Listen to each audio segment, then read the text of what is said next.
Today, I wanted to talk about the Beta Quadra in Socionics, and I am going to give some basic elements of what make the Beta Quadra. So the first information element we have is force. The second information element we have is laws. The third valued information element we have is emotions. And the fourth information element we have is time. So we have force, laws, emotions, and time.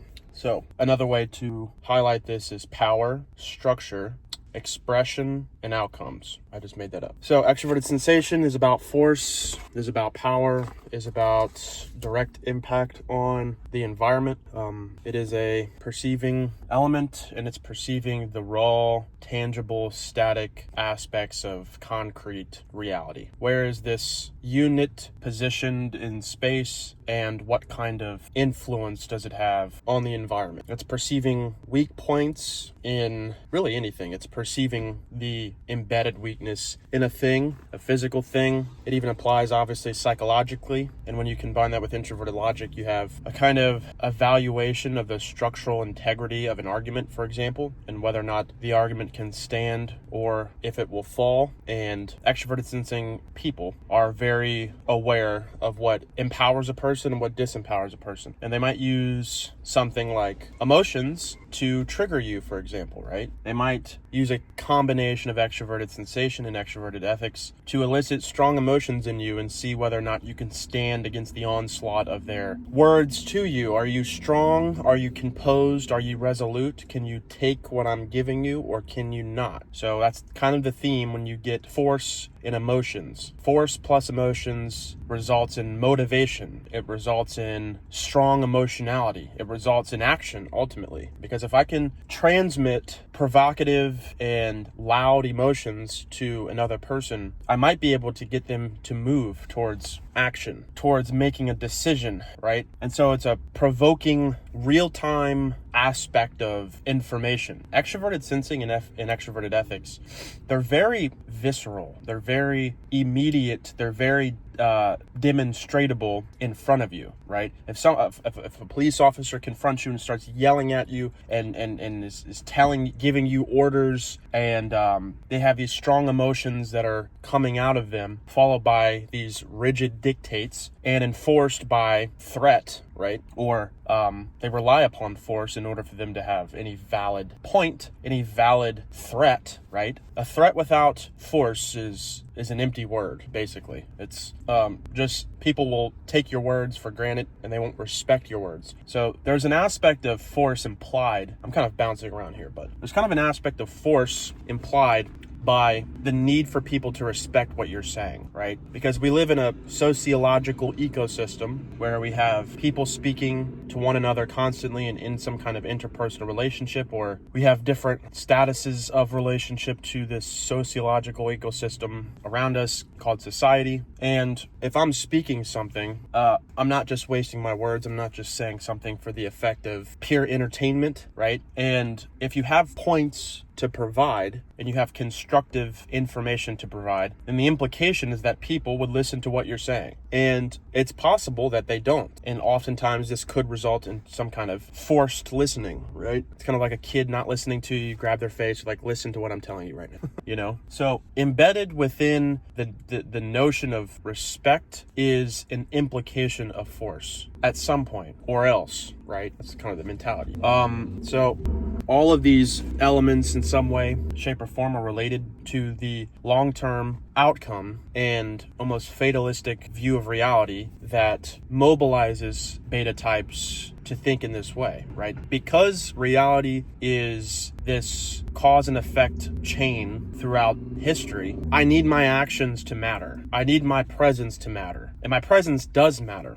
Whether I'm immediately demonstrating that or not, at the back of a beta type's mind is that things tangibly exist and they demonstrate what they're like by their expression, by their impact on the environment, by their logical way of relating to their environment. Things are what they are, they're not what they're not. And so this requires me to take up my place in reality, right? And contend for my own space. this is kind of the extroverted sensing bias, right, of viewing life as a competition. But there are other sociological tribes that have their own vision for reality and their own vision for the future and their own codified system of logic and these principles that inform the way they live. And I exist to contend against the best view of reality. And the best view of reality ought to be fought for. And we obviously understand that we will be fought against. Truth prevails, right? That's this kind of beta understanding of truth, that it's very either or, black or white. This is a concrete, undeniable, always true,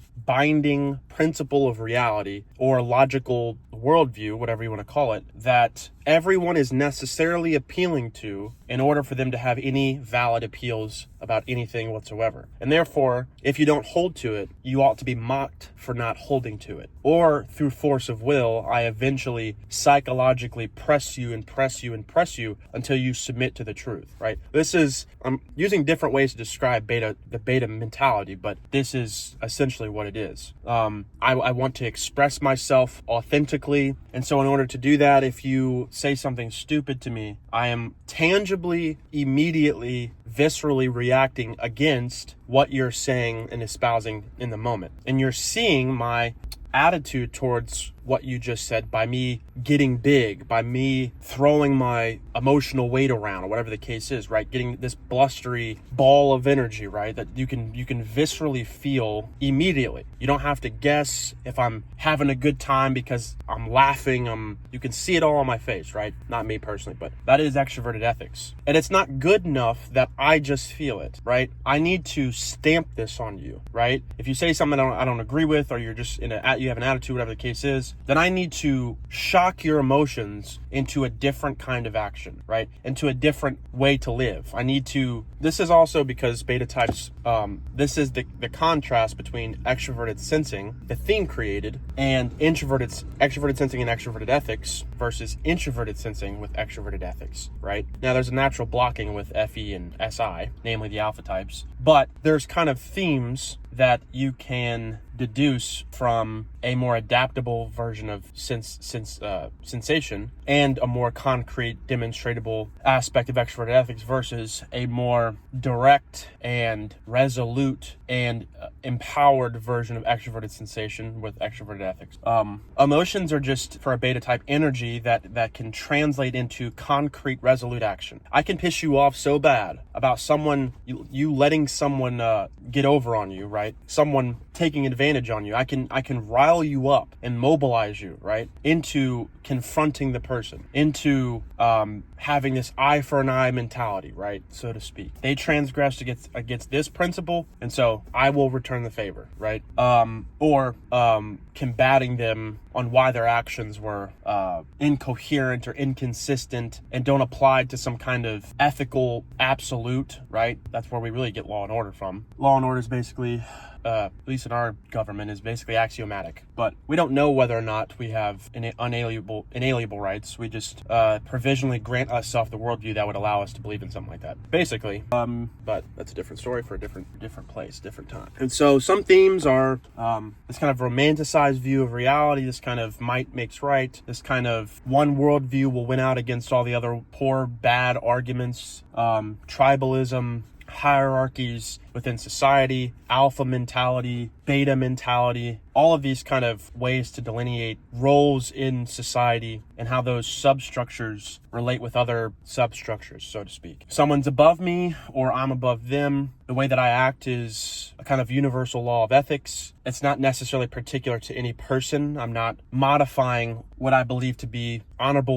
honorable way to exist based upon if I know this person or not. Did they or did they not go against this principle outlined in this philosophical framework or this constitutional statement here about where rights come from, for example, or, all that kind of stuff. It's not about the person. There are no special exceptions, because special exceptions in this case is relegated to, do I like the person? Are we close? So they're not changing the status of the rule based upon the status of the relationships, right? Rules are universal. Rules are binding on all persons. And if there are certain bad faith persons or people in a corrupt system who are abrogating the laws, or who are nullifying the laws, or who are circumventing the laws, then the beta type will peer into those institutions and will seek to reform those systems and will seek to overturn those systems, right? So it's either building beta types are either building a positive construction of government in any context, or they're negating from any present government. They can either have this kind of hierarchical understanding of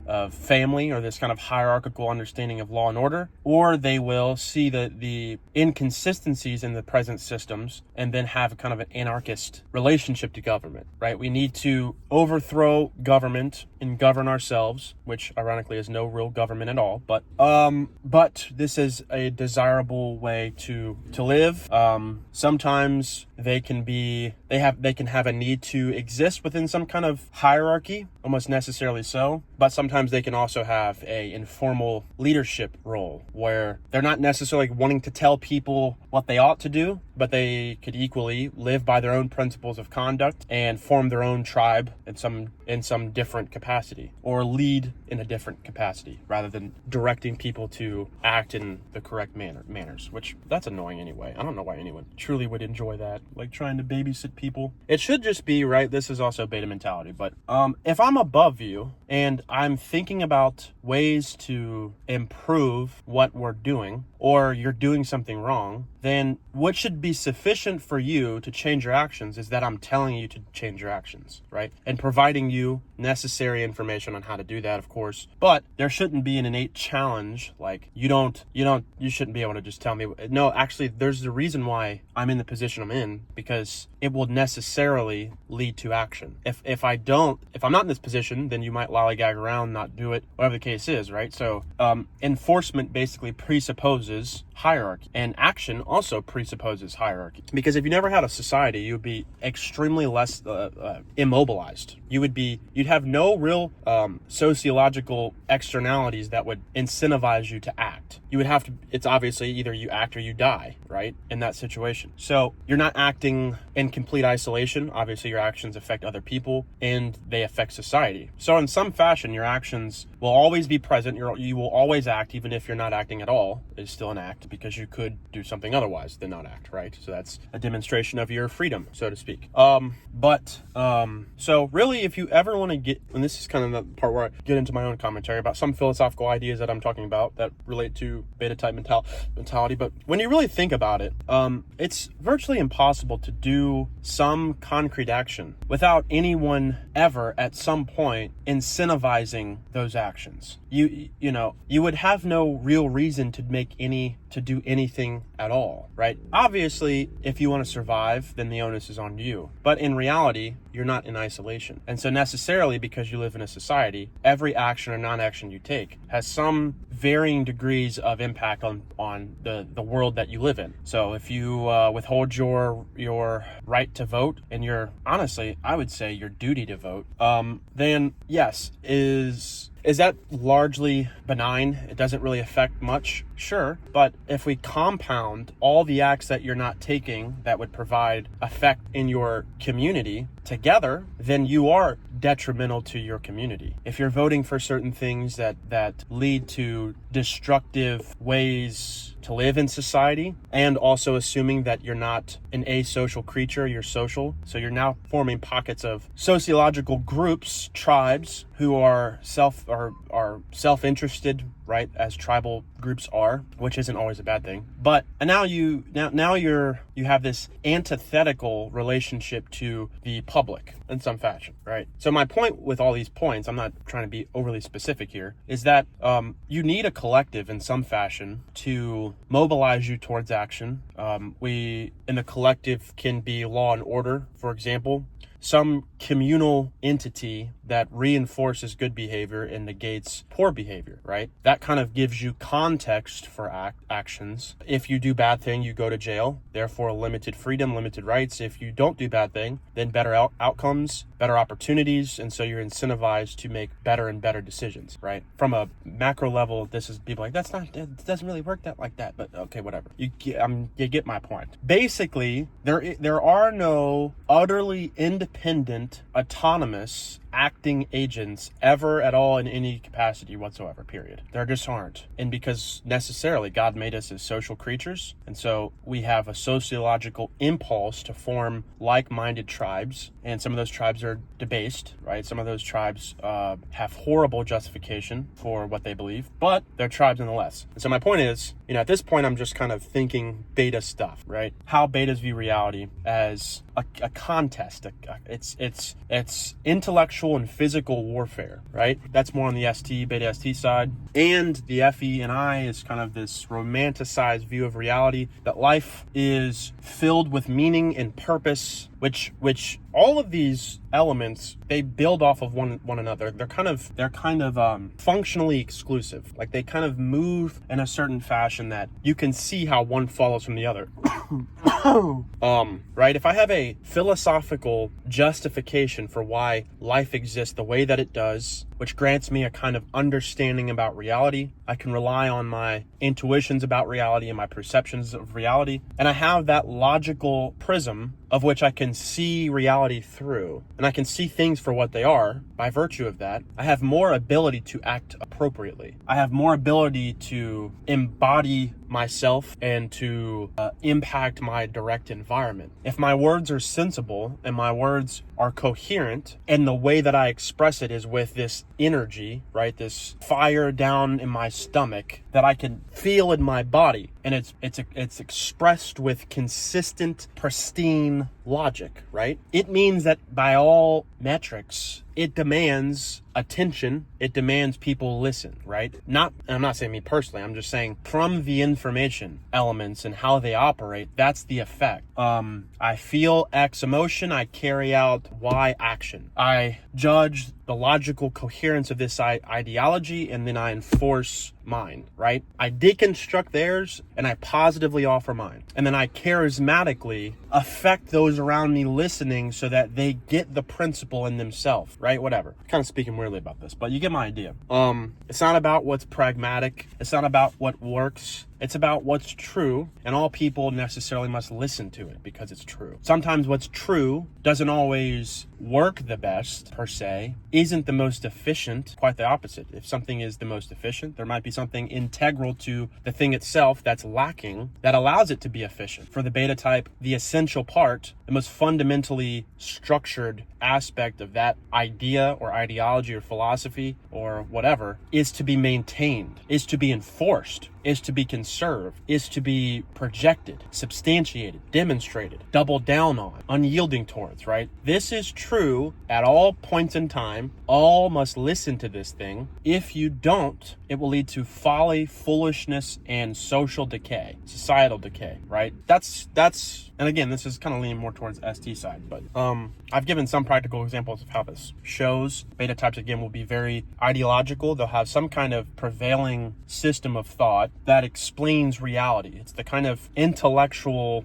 filter, which is some principle or set of principles that instructs how they should live and how they should think about many occurrences in life. What else? They can be obviously they value emotional expression. Beta types want to explicitly transmit and portray what they're feeling in the moment, directly in the moment, and externalize them. Oftentimes this shows as an interesting body emotion conjoiner where they might have these strong emotional reactions to something they've heard, and you can see it in their body, or if they're angry, it's their whole body is kind of taking on this prevailing emotion. They're very kinesthetic, so they laugh louder, they cry louder, they're angry louder than the other in respective to the other types. This is kind of my conception. I think it's probably pretty accurate. And what else was I saying? They have this understanding of destiny, this understanding of meaning, What makes life meaningful? Why do my actions in this world matter at all? Why do I matter at all? And you can see introverted logic and introverted intuition kind of influencing their system of thought. And there's some kind of hidden meaning about reality that we often overlook. It kind of implies itself by the way that things happen over time. Certain trends that exist within time could be a demonstration of this kind of hidden wisdom about people, about things, about work, about relationships. And so beta types like to glean into where things are, where things were, and where things are going, and kind of abstracting from that sequence within time some kind of overarching theme that can result in a view of reality that's either meaningful or meaningless, like nihilism, for example, or existentialism. That there is no utter ultimate meaning in life at all, or every action that I'm taking has some meaningful relationship to other meaningful actions, right? And I obviously is associated with the reflective aspect of cognition, the kind of detached and removed aspect of cognition, not really focusing primarily on going towards what you want to go towards and actually mobilizing yourself to act and to go out in the world and compete for what you want, but rather reflecting what is the best move. Where are all these activities and actions in front of me leading toward? And that's what kind of gets them in their head, and it kind of gets them romanticizing about the meaningfulness about life. And